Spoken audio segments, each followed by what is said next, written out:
ba na ang bulok na sistema ng DPWH na pinagsasamantalahan ng napakaraming tao ang problema natin ngayon? Tama po kayo. Naniniwala po ako. Kahit na magpakulong pa tayo ng Eto na. contractors. Halimbawa, 1 milyon na contractors at sa mga Tignan natin. DPWH, pag hindi natin nakorek ang Ang sistema, angas ni walang mangyayari. Dizon. Partially agree po, Mr. Chairman, pero tingin ko importante din po na maipakita natin na may mananagot dahil po tingin ko ang isa sa pinakamatibay na deterrent sa nakikita nating nangyari ngayon is matakot po na may consequence po ang mga krimen na ginawa. Kasi po kung wala pong consequence, makikita po natin na ulit-ulit to. Pero tama po kayo. Kaakibat po nito, kailangan po ayusin din po ang sistema para hindi na po maulit ito. Pero kung ang mga nahuhuli mo, na ipapakulong mo, mga butete at saka mga sapsap, Butete, sapsap. Tama po. Kailangan malalaking isda. Butete, sapsap. Ano yun? Isda lang. Dapat butanding, ano? Ang mahuli natin. Tama po, Mr. Chairman. Alam po ba ninyo kung ibig sabihin ng PCMO? Opo, ito po ang project monitoring system na dapat ay gumagana sa loob ng Department of Public Works and Highways. Ano nangyari doon? Ba't nawala yung boss? Iiyak ka na ba? Public Work and Service. Alam po niyo yung MYPS. Ano yung MYPS? Ah, hindi mo alam? Secretary ka? Hindi mo alam? Ano ba yan? Sabagay, pati ako hindi ko alam. Ito po yung, ngayon ko lang po na-encounter, pasensya na po, Mr. Chairman, pero sinabi po ng Multi-year year project programming. scheduling. Yes, ito po yung Wow! si schedule at pagpaplano ng mga iba't ibang proyekto over a longer period po. Alam po niyo yung Survey 123. Hindi rin niya alam. Tinanong na naman. Ito ba nilagay niya secretary? Ano ba yun? Alamin ko po, yung Mr. Chairman. RBIA. Oh, hindi na naman alam yung BIA. Bureau of Irrigation Administration. Ay, hindi pala. Administration. Ito po alam, Alam alamin po ko po. niyo yung SDM4. Naku, hindi alam. Ano SDM po? Ano nga ba yun? Hindi din po, hindi ko din po alam yun. Ang problema po kasi ito yung mga sistemang ginagamit ng mga kawatan sa inyong Nako. departamento.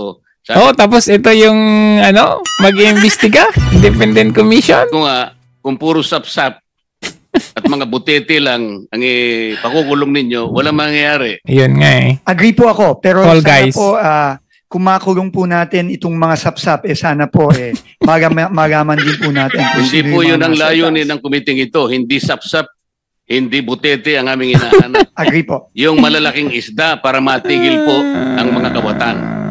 Agree po, Mr. Chairman. Alam po ba ninyo na yung sumbong sa Pangulo ang ginamit na batayan ay yung MYPS? Hindi alam. Hindi alam. Opo, yun po ang ginamit na batayan. Yung po ang ginamit na batayan, Anong opo? Tinanong mo, tinanong mo lang sa likod mo, tapos sabihin mo, alam mo? Walang hiyang Dizon to. mali po lahat. Pati po ang committee ito ay na-mislead. Alam po nyo kung bakit? Po, Bakit Mr. po? Chairman. Ang MYPS po, ang ginamit dyan, puro initial Oo. na coordinates. Ayun. Sana wag ka nang binubulungan muna niyan para na... Yan daw mag-iimbestiga. Pero hindi niya alam yung mga termino ng mga kawatan. Oh my God. Ako po bilang personal kong pangtulong sa committee ito, ako lamang po nakakita na ng halos 14 na discrepancy sa mga coordinates na ibinigay sa sumbong sa Pangulo. Peke pala yung mga coordinates. Iniwala po ba kayo? Mamaya bibigyan ko kayo ng kopya at ibibigay ko rin sa komite ang 15 proyekto na mali. 15 proyekto ni Zaldico. Ang coordinates. Posible po yung sinasabi. So, ibig sabihin, ewan ko kasi database yun ng website ng Pangulo. Ibig sabihin, yung sumbong sa Pangulo website, ang pamunuan nun, sila naglagay ng mga addresses doon, coordinates. So, ang tanong, kung mali-mali yung mga coordinates, mismong Pangulo ang naglagay ng mga coordinates kasi ang sabi ni Marcos Jr., inilagay namin itong mga proyekto nito. Ngayon, isumbong nyo kasi may report doon eh. Nakalagay doon sa right side niya na report. Ngayon, i-report ninyo kung existing itong coordinates na to, itong address na to. So, kung mali-mali yung mga coordinates doon na ayon kay Senator Marcoleta, sino naglagay ng coordinates? Di ba yung gumawa ng website na yan, hindi po yung report ng taong bayan? Sabi ninyo, Mr. Chairman, na may maling coordinates. Nakikita na rin po namin yan ngayon sa Mali palang coordinates. So ngayon, ang imbestigahan mo si Marcos Jr. ongoing investigation namin. Yung Mr. sumbong Chairman. sa Pangulo ay mali. At ang nakikita ko po riyan, halos 100 o isang libong proyekto, mali ang coordinates. Ibig sabihin, kahit ano pong gawin yung pag-iimbestiga, kapag hindi po ninyo sinolusyonan ito, lalo po kayong malalagay. Yun! Hindi kay... Lumalabas tuloy na itong si Marcos Jr. ay kunwari sincero na masolusyonan ang corruption sa flood control. Pero siya mismo naglagay ng mga mali-maling coordinates dyan. So kahit anong ilagay nila, kahit anong independent commission, infra, kahit sinong mga tao, kahit pinakamagaling pa na si Magalong dyan, hindi nila maimbestigahan yan kasi mali ang coordinates. So ibig sabihin, kunwari lang, maglagay sila ng coordinates ito. Pagpunta ni Magalong, walang flood control. Oh, walang flood control. Mali yung coordinates eh. So sasabihin nila, non-existent itong ano na ito. Non-existent itong address na itong coordinates na to. Sino naglagay ng coordinates? Di ba si Marcos Jr. na gumawa ng website na yan? So kunwari, pupunta sila sa lugar na to, ito mali yung coordinates, hindi existing yung flood control. Ngayon, sino ang makakasuhan diyan? Wala. Kasi hindi naman yun yung project ng Zaldico, 'di ba? Yung Sunwest, hindi naman. So, sa makatuwid, we were fooled by this so-called sumbong sa Pangulo na ito. Sa misleading situations. Misleading. Naniniwala po kayo? Naniniwala po ako. Kailangan pong solusyonan ito at ayusin itong mga questionin mo si Marcos. sistemang ito. Ang PCMA po ang sinasabi nila, geotag. Geotagging. Mali na naman. Hindi po totoo yan. Naniniwala po kayo? Opo, Mr. Chairman. Kailangan po ninyong makita yung kabulukan ng sistema. Kaya po kanina nalulungkot ako sapagkat wala dito. Nako! Si Yusek Cabral. Nako! Alam po ba ninyo na si Yusek Cabral ay nag-text kay Senator Soto? Opo, nakita ko po yung privilege speech po ni Senator Lacson na pinakita yung text message. Concentrate po tayo sa text niya kay Senator Soto. Yung po'y ginawa niya nung kami po ay ma-proclaim bilang senador. Tinanong po ba niyo siya kung bakit niya ginawa yun?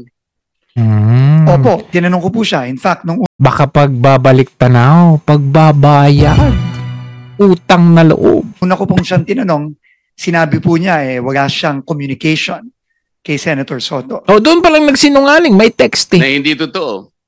Well, clearly po, hindi po totoo dahil lumabas po yung text message. At kinonfront ko po siya ulit at nagpaliwanag po siya na sinasabi po niya, siya po daw ay nagtatanong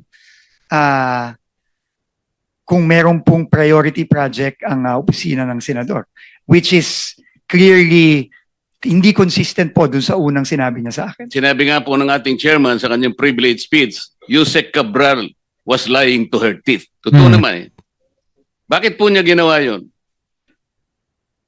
Siguro po, meron po siyang tinatago, Mr. Chairman. Hindi lamang po yun. Nagpresenta siya, gusto niya sigurong masiyahan si Senator Soto sa pag-aakala niya noon, Senator Soto kasi is a contender for Senate President. Yes. So akala nila si Soto ang kasi karamihan nakala nila si Soto eh. Pero naging si Chis Escudero, syempre, hindi pa pala. Si pangalan nito, si Mig Zubiri pa. Tama ba? Si Migs?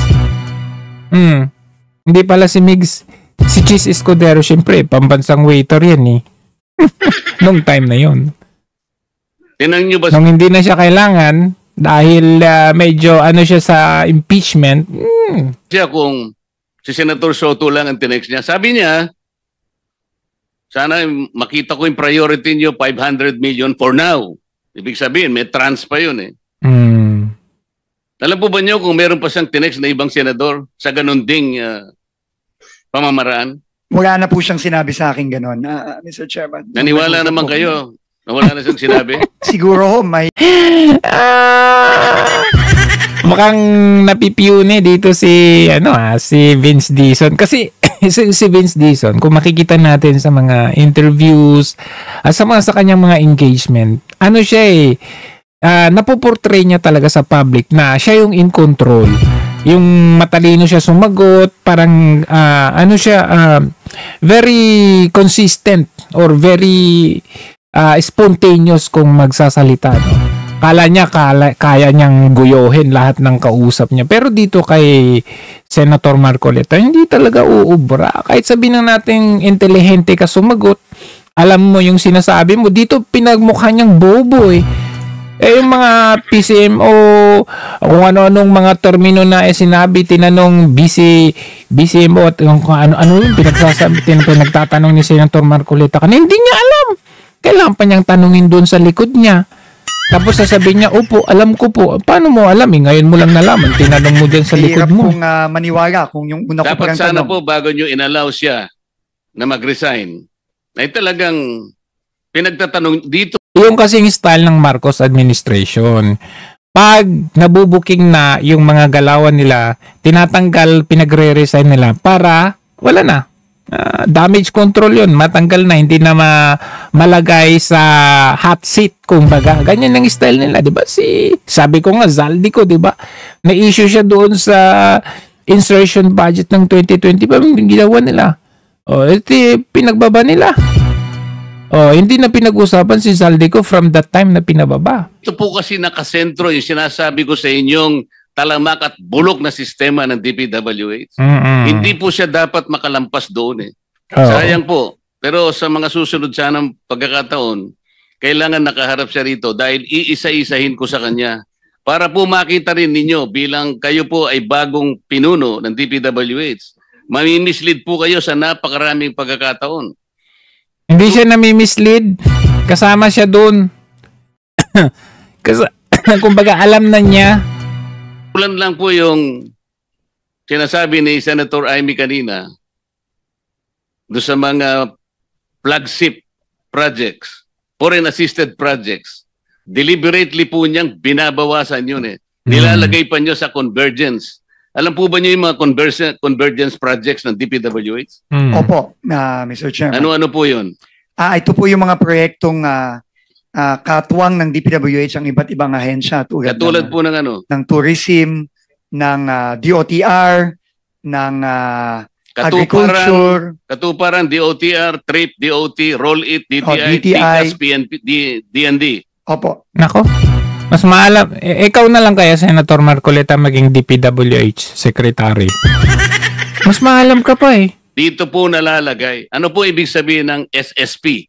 Ay, hindi na naman niya alam yan. Baka naman samshoy po yan dito sa Hong Kong, SSP. Ay, hindi pa ako familiar sa SSP. Magbitiw ka na hindi mo alam yung SSP? Ako rin, hindi ko yung alam. Familiar sa CSSP. SPO. Ayan ba yung, yung SSP? Baka naman sulong sa pansin yun. Ay, KSP pala yung... Wala, hindi niya alam lahat. Halos lahat ng tanongin ni Sen Marcoleta, hindi niya alam. My God, pero pag siya ini-interview, pag meron siya mga engagement, akala mo napaka-intelihente. Hindi ko po alam ko naman fast learner kayo, pero kailangan magmadali tayo. Napakarami po nitong sistemang ito, dito po sila nagkakanlong. Hanggat hindi po ito yung binusisi natin, at ang gusto po natin, ipahuli natin na lahat ng contractors, ipakulong po natin lahat ng 15 contractors, hindi po natin maayos ito. Hanggat hindi naayos yung sistema. Kindly wrap up because you have... Anong wrap up? Nahuhuli na nga siya. Wrap up ka dyan. I mean, tingnan nyo si Sec Vince Dizon. Galit daw sa mga corrupt. Galit. Bumisita sila sa mga site, sa mga pinagpupuntan nilang mga site. Wrong coordinates pala yung mga yon. Pero sa kanya mga interview, galit. Parang din si Banga, galit din. Pero, wrong coordinates. So, sino yung masasawatan nila dyan? Wala. Mga sap-sap. 5 seconds left. Salamat po, Mr. Chair. Yeah. Gusto ko po kayong tulungan, no, as an aside, no, sa inyong tanong kanina na gusto niyo malaman kung sino-sino pa yung napadala na o na-operan. Gusto ko pang ilagay sa record, ako po, 18 taon naging senador, never po ako na-operan na magsingit sa National Expenditure Program. Taas no po ako dyan na sasabihin ko. So, dito na-booking, nabisto ni Senator Marcoleta na walang patutunguhan yung mga kuno na investigation na ginagawa ng DPWH Secretary Vince Dizon. Yun ang realidad. Hindi niya alam eh. Hindi niya alam na mali-mali yung mga addresses o yung coordinates na nakalagay dyan sa Sumbong sa Pangulo website na yan. Walang kwenta.